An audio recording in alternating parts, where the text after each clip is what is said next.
Rebonjour et bienvenue pour la suite de cette vidéo spéciale design de fer, fitting de fer. Désolé d'avoir coupé un peu abruptement hier la première partie, mais bon, je voyais que ça commençait à devenir long. Je pense que 13-15 minutes, c'est à peu près le format qui est pas mal pour ce type de vidéo. Au-delà, ça commence à devenir un peu trop long. Donc aujourd'hui, la suite. Énormément de choses à vous raconter. Il va y en avoir de toute façon, soyez rassurés, toute une série de vidéos sur ce design de fer parce qu'il y a beaucoup de choses à raconter, beaucoup de choses à dire. Dans celle d'aujourd'hui déjà, pas mal de mythes, je pense qu'on peut le dire, pas mal de mythes qui vont tomber lorsque effectivement on rentre au cœur du sujet et qu'on étudie les possibilités de design, ce qu'on peut faire avec une tête de fer et les promesses que l'on peut tenir à un golfeur. Et nous verrons dans cette vidéo au fur et à mesure qu'on va avancer. Finalement, un des points clés de tout ça, c'est que c'est à chaque golfeur vraiment, et à moi évidemment en tant que fitter, d'essayer de mettre le doigt sur les paramètres, sur les caractéristiques qui vont aller dans le bon sens de la performance et du plaisir de jeu du golfeur. Impossible de faire une tête parfaite, j'insiste sur ce thème-là. On parlera aussi, on évoquera au cours de ces vidéos la notion de facilité, de tolérance d'une tête. Quand on part de l'idée déjà que c'est un thème subjectif, cette notion de facilité, de tolérance d'une tête, subjectif, il y a certains golfeurs pour qui une tête tolérante et facile, c'est ceci et cela, et pour d'autres golfeurs, c'est autre chose. Donc, vous voyez, si déjà on part de ce principe qu'il y a pas mal de choses subjectives lorsqu'on parle de fer, on ne peut pas arriver à des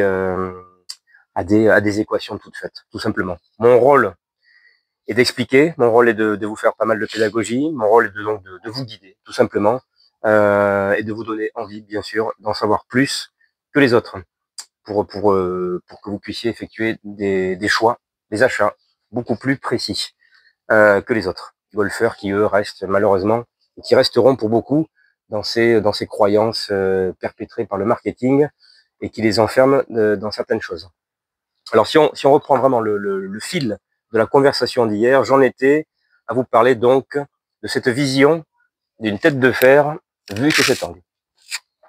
Une vision très importante puisque c'est la vision que l'on a lorsque l'on pose un fer au sol à l'adresse, pour se mettre en posture, pour viser par rapport à une cible définie. Et on rentre dans la notion de décalage entre le hosel et le leading edge, c'est-à-dire le leading edge, la face avant de la tête.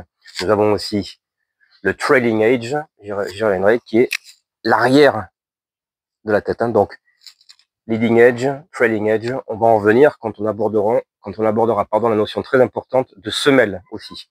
Autre aspect qui est souvent pas assez compris, pas assez vu par les golfeurs, l'importance de la semelle sur un choix de fer. Mais j'en reviens à cette notion super importante de l'offset ou de la phase progression. En fait, ici je mettrai un petit diagramme pour mieux expliquer. Vous allez trouver, lorsque l'on comparera donc des têtes entre elles, des modèles à modèles, soit la notion d'offset, soit la notion de FP, qui signifie phase progression. En fait, c'est la même chose, mais mesurée de deux façons différentes. L'offset, c'est vraiment l'écart entre eux, donc justement, en millimètres, exprimé en millimètres, entre ce qu'on appelle, finalement, ici cette arête, c'est le leading edge du hosel, et effectivement le leading edge de la face. L'écart entre les deux, mieux expliqué par le diagramme, est exprimé en millimètres. La phase progression est un concept plus universel, je trouve, puisque on va mesurer l'écart entre le leading edge de la face et le hosel, mais par rapport à l'axe du shaft, au milieu du hosel. Voyez, donc est également exprimé en millimètres. Alors, cet offset, beaucoup de choses à dire. Beaucoup de choses à dire. Bon, déjà, effectivement, dire qu'il y a des écarts assez conséquents de modèle à modèle. On pourrait dire que on a trois niveaux. On a trois niveaux à peu près d'offset. On va dire qu'il y a des offsets allés classiques, des offsets classiques que personnellement je classe jusqu'à peu près 3 mm, comme sur cette lame ici, à nouveau. La lame United, bon, celle-ci, je pense qu'elle a 1,5 mm d'offset, ce que j'adore, et je vous dirai pourquoi je préfère les fers avec très très peu d'offset. Donc jusqu'à 3 mm, c'est classique. Par exemple, je mettrai un insert aussi, les fers 585 que j'ai monté récemment pour Flawless, chez Tom Wilson, les 585 PC, que j'ai récemment monté pour Flawless.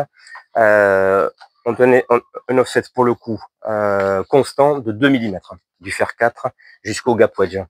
Ça aussi c'est intéressant. Tom a pris le parti pris sur cette série de fer d'avoir un offset constant.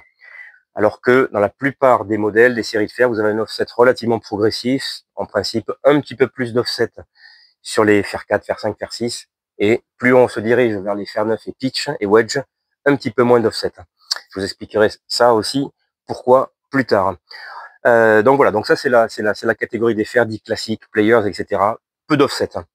Ensuite, il y a une catégorie intermédiaire, des offsets, allez, jusqu'à à peu près 5-6 mm. Et enfin, vous avez des offsets plus généreux qui peuvent aller jusqu'à 7-8 mm. J'en ai pas là, sous la main, mais effectivement, vous avez des modèles de fer avec plus d'offsets, ou plus donc de phase progression. Ça, c'est la première chose à dire. Alors cet offset, pour conclure, pourquoi moi je le classe parmi les facteurs à considérer lorsqu'on fait un fitting de fer, lorsqu'on achète des fers, bref, lorsque l'on s'interroge sur éventuellement une nouvelle série de fers. Parce que c'est vraiment un aspect visuel très important. Au fil des années, ça fait partie des choses qui, pour moi, sont immuables désormais. J'ai été, c'est comme ça, j'ai appris à jouer avec des lames, j'ai joué des lames une grande partie de ma vie, je joue encore des lames, et même quand j'ai pu jouer à un certain moment, il y a quelques années, des cavités, je me souviens très bien, avec le recul, que des cavités qui me plaisaient, mais j'ai arrêté de les jouer parce qu'il y avait trop d'offset, tout simplement. Trop d'offset, et alors ça, il y a déjà ce décalage par rapport important quand on est habitué depuis des années à avoir effectivement une phase de fer à l'adresse avec très peu d'offset. Je pense, enfin en tout cas, c'est ce que je ressens personnellement. Il est difficile ensuite d'aller vers autre chose. C'est tout simplement une préférence visuelle qui s'installe pour le golfeur.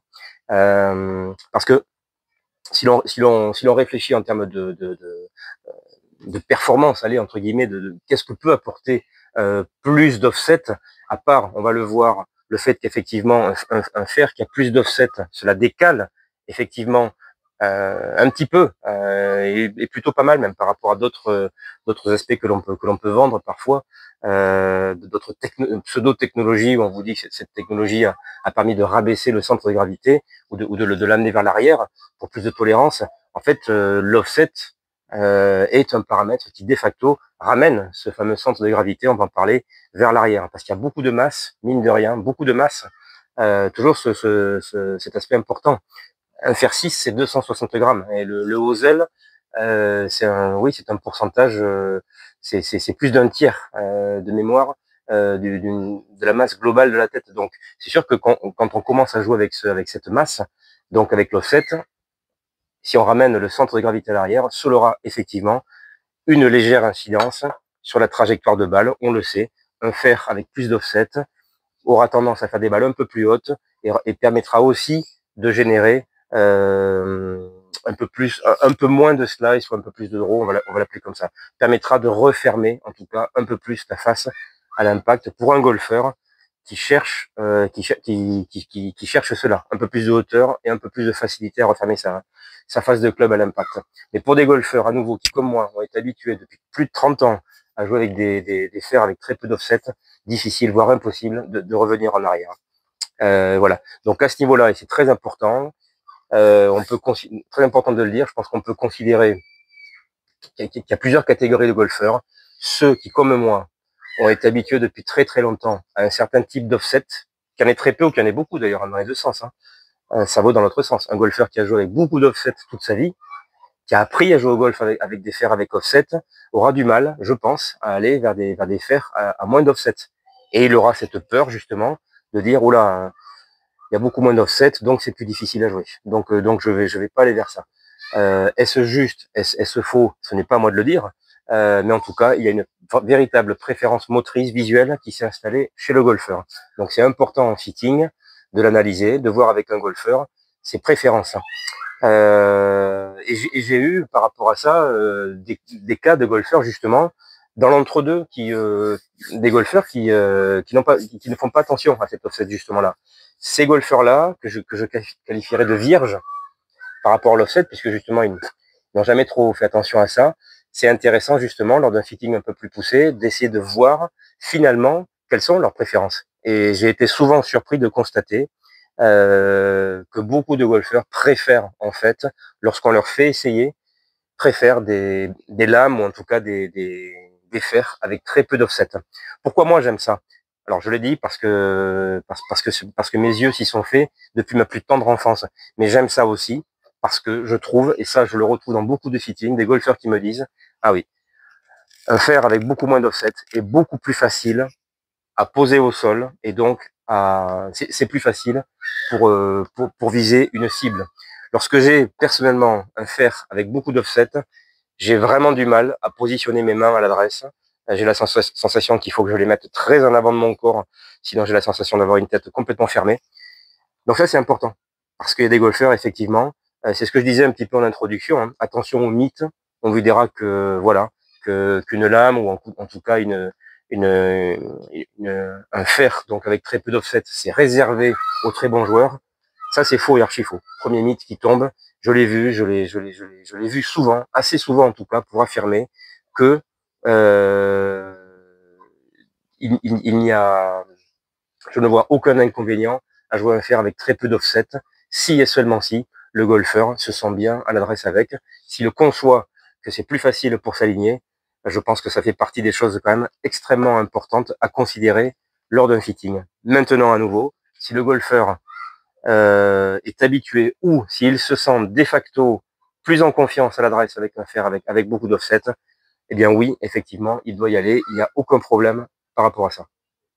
Alors pour conclure sur ce point important de la notion d'offset, de phase progression, ma conclusion c'est que malheureusement, aujourd'hui, en 2025, et depuis de nombreuses années, hein, malheureusement nous avons finalement soit le choix d'aller vers des têtes qui ont très peu d'offset, mais c'est dans la très très très grande majorité des situations, soit des lames, soit en tout cas des qualités compactes et très fines, soit dès que l'on rentre dans la catégorie des game improvement ou des super game improvement, de ces têtes entre guillemets faciles à jouer, nous allons vers des têtes qui ont beaucoup plus d'offset.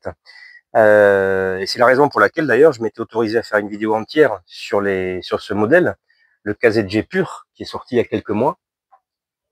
KZG Pur, j'avais fait une vidéo entière parce que justement, c'est une tête qui a ceci de remarquable, je trouve, dans toutes celles que je vois passer, d'être à la fois, entre guillemets, game improvement, cavité avec système de tungstène, etc., hollow body, des techniques modernes que l'on retrouve, mais avec très très très peu d'offset, puisque ce fer 7 ici a un offset de 1,75 mm.